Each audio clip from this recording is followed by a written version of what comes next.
तो जिस तरह अगर किसी ने जर्मनी का प्रोसेस जिस तरह हम करते हैं, उसमें daad.de एक सेंट्रल वेबसाइट है जिसके थ्रू लोग अपने कोर्सेज फाइंड आउट करते हैं। फिनलैंड में भी इसी तरह study.fi के थ्रू आप अपने कोर्सेज फाइंड आउट कर सकते हो। अब मैं आपको करके दिखाता हूँ कि बेसिकली आपने क्या करना है, कौन से फिल्टर्स लगाने हैं कि आप अपनी जो एप्लीकेशन है या अपने जो सब्जेक्ट रेलिवेंट कोर्सेज हैं वो फाइंड आउट करोगे। ठीक है, आपने सबसे पहले गूगल पे जाना है, वहाँ पे जिस तरह मैंने वेबसाइट बताई थी studyinfo.fi, ये वेबसाइट आप सर्च करोगे। जो पहली वेबसाइट आपको दिख रही है यहाँ पर, वो स्टडी इन्फो के नाम से, उसे आप टैब में ओपन कर लो।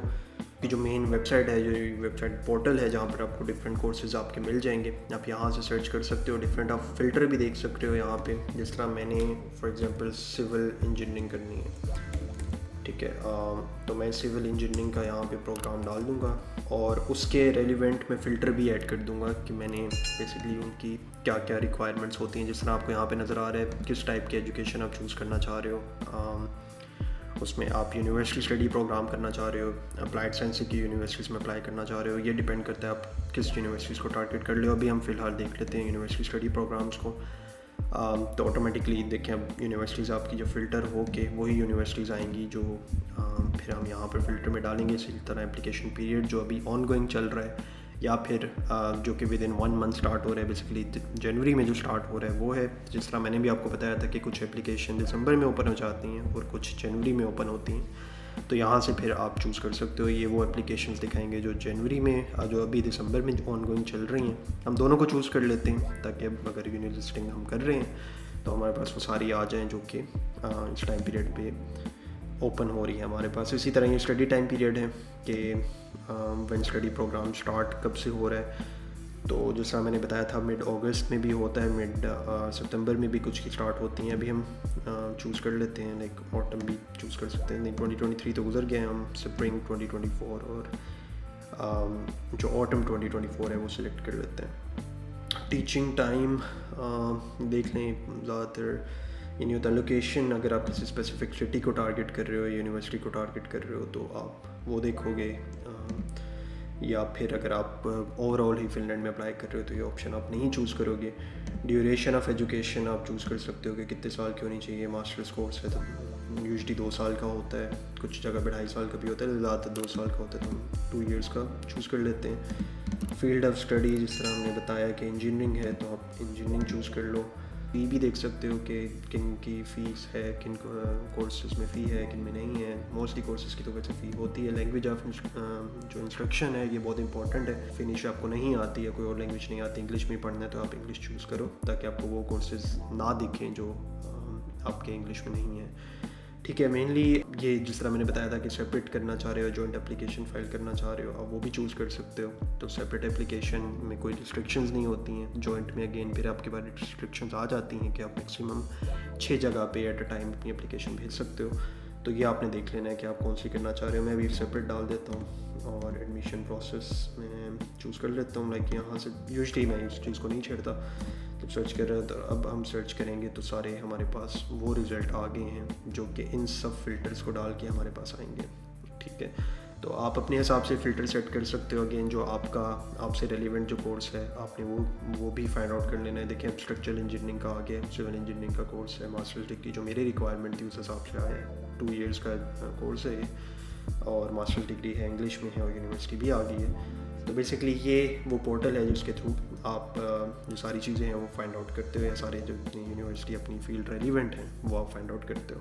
तो होपफुली आपको ये देख के अब सारा पोर्टल आइडिया हो चुका होगा।